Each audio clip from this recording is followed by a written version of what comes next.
दोस्तों, पूरी दुनिया में महिलाएं अपने हक के लिए लड़ रही हैं। आज हम इस विषय के बारे में विस्तार से चर्चा करने वाले हैं। अगर आप देखें, Iran, Afghanistan, USA, China, Bharat में भी यही सिचुएशन है। चाइना की बात करें तो चाइना में महिलाएं जो हैं ये कम्युनिस्ट पार्टी में एक लीडरशिप के रोल तक पहुंचना चाहती हैं। कम्युनिस्ट पार्टी जो है वहाँ पर आपको मैक्सिमम या फिर मेजॉरिटी आई वुड से पुरुष ही देखने को मिलेंगे। तो पॉलिटिकल लेवल पर महिलाएं चाहती हैं कि उनको वो स्थान मिले चाइना के अंदर।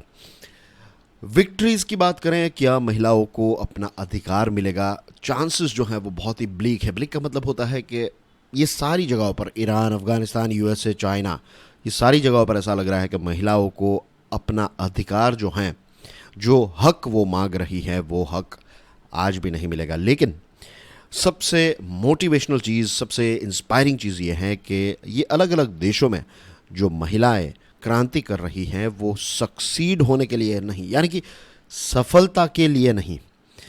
उनका जो स्पिरिट है ये स्ट्रगल का, भले ही उनको पता है कि सफलता नहीं मिलेगी, लेकिन फिर भी महिलाएं जो हैं वो लड़ रही हैं। This is very very inspiring. हम बात करते हैं ईरान के बारे में। ईरान में जो अभी स्ट्रगल चल रहा है, जो प्रोटेस्ट चल रहे हैं, उसका नाम दिया है जन जिंदगी आज़ादी। जिंदगी और आज़ादी शब्द तो आपको पता है, जन का मतलब होता है महिलाएं। इतना रिस्की है ये कि बहुत सारी महिलाएं जो हैं उनको पता है कि उनकी जान भी जा सकती है, और बहुत सारी महिलाओं की जान जा भी चुकी है। लेकिन फिर भी महिलाएं जो हैं वो कोशिश कर रही हैं कि उनको आज़ादी मिले, उनको जीवन जीने का अधिकार जो है वो मिले। वो नहीं चाहती हैं कि उनको बताया जाए कि उनको क्या पहनना चाहिए। वो नहीं चाहती हैं कि उनको बताया जाए कि कैसे उनको जीवन जीना चाहिए। बताया जा रहा है कि ईरान का ये पहला फेमिनिस्ट रेवोल्यूशन है, यानी कि ये पहली महिलाओं की क्रांति ईरान में जो चल रही है, जन जिंदगी आज़ादी, this is the first one in Iran. और ईरान की सरकार ने क्या कहा पता है? ईरान की सरकार ने इस जन जिंदगी आज़ादी को बता दिया है कि ये एंटी नेशनल प्रोटेस्ट चल रहे हैं, ये एंटी ईरान प्रोटेस्ट चल रहा है, ऐसा टैग दिया है। मज़े की बात यह है कि जब 1979 में ईरान में रेवोल्यूशन हुआ तो उस समय पर भी ऐसा रेवोल्यूशन को एंटी नेशनल बताया गया, और इसके बाद भी बहुत सारे ऐसे रेवोल्यूशन हुए ईरान में, छोटे बड़े जो भी रेवोल्यूशंस हुए, तो हमेशा सत्ता में जो रहे हैं उन्होंने हमेशा यही कहा है कि ये एंटी नेशनल रेवोल्यूशंस हैं। दोस्तों, many protests took place in last 2 decades. बहुत सारे ऐसे प्रोटेस्ट हुए हैं पिछले 2 दशकों में, और ये वाला जो अभी प्रोटेस्ट चल रहा है, जन जिंदगी आज़ादी, इसको भी कुचला ही जाएगा, और कुचला जा भी रहा है। 250 से भी ज़्यादा महिलाओं की जान जो है वो चली गई है, और 12,500 से भी ज़्यादा लोगों को अरेस्ट किया गया है। इसमें बहुत सारी महिलाएं शामिल हैं। अफ़गानिस्तान की बात करें तो अफ़गानिस्तान में तालिबान का राज है, और तालिबान ने यह कह दिया है कि 13 साल या फिर उससे बड़ी उम्र की जो लड़कियां हैं उनको एजुकेशन की कोई ज़रूरत नहीं है। और तालिबान ने यह भी कहा है कि 13 साल या फिर उससे बड़ी जो लड़कियां हैं उनको घर के बाहर अकेला नहीं निकलना चाहिए, या तो उनका भाई या पिताजी या फिर चाचा, मामा, कोई भी ऐसा मेल फैमिली मेम्बर जो हैं वो उनके साथ होना ही चाहिए। अकेली लड़कियों को घर के बाहर नहीं निकलना चाहिए। तो इस प्रकार के रूल्स एंड रेगुलेशंस जो हैं वो तालिबान ने वहाँ पर इम्प्लीमेंट किए हैं। वहाँ पर भी लड़कियाँ जो हैं वो प्रोटेस्ट कर रही हैं। उनको पता है कि उनको सक्सेस जो हैं वो इतना ईजीली या फिर इतना जल्दी नहीं मिलेगा, लेकिन वहाँ पर भी उनका हौसला देखिए, they are not ready to give up their rights. USA एक डेवलप्ड देश है, एक पैसे वाला देश है। 1973 में रो वर्सेस वेड एक रूलिंग आया था यूएसए की सुप्रीम कोर्ट का, और इस 1973 के रूलिंग में जो महिलाएं हैं उनको एबॉर्शन का अधिकार दिया था।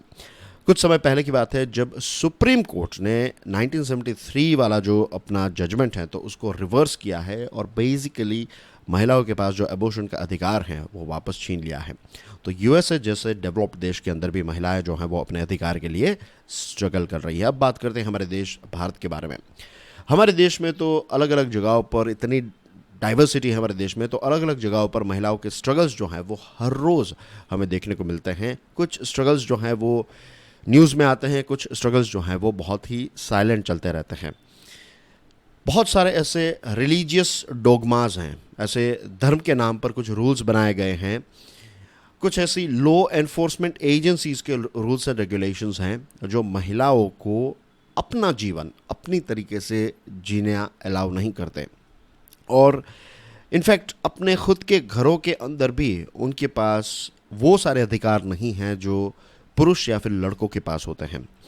सबसे डिफ़िकल्ट चीज़ जो रहती है वो ये है कि किसी भी सोसाइटी के अंदर जो रिलीजन या फिर उसके कल्चर ने जो रूल्स बनाए हैं, उन रूल्स के खिलाफ खड़ा होना जो है वो इतना ईजी नहीं रहता है, क्योंकि आप खड़े तो आज हो जाएंगे लेकिन आपको वो सपोर्ट नहीं मिलेगा, क्योंकि लोगों का प्रोग्रामिंग जो है वो भी उसी रिलीजन या फिर उसी कल्चर ने किया है। तो उस प्रोग्रामिंग को डी प्रोग्रामिंग करना जो है वो बहुत ही डिफ़िकल्ट है।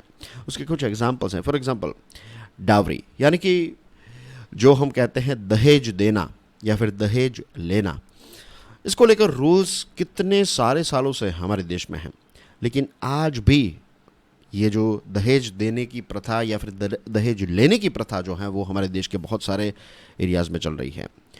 सबरीमाला टेम्पल जो है, इस पर भी सुप्रीम कोर्ट ने एक स्टैंड लिया। ट्रिपल तलाक पर भी सुप्रीम कोर्ट ने स्टैंड लिया, और अगर आप न्यूज़पेपर्स पढ़ते हैं तो आपको पता होगा कि ट्रिपल तलाक के साथ जुड़े हुए और सबरीमाला टेम्पल के साथ जुड़े हुए जो केसेस हैं वो बहुत सारे ऐसे इंसिडेंट्स या फिर जो आर्टिकल्स हमें पढ़ने को मिलते हैं कि यहाँ पर किसी ने ट्रिपल तलाक दे दिया, वहाँ पर किसी ने ट्रिपल तलाक दे दिया।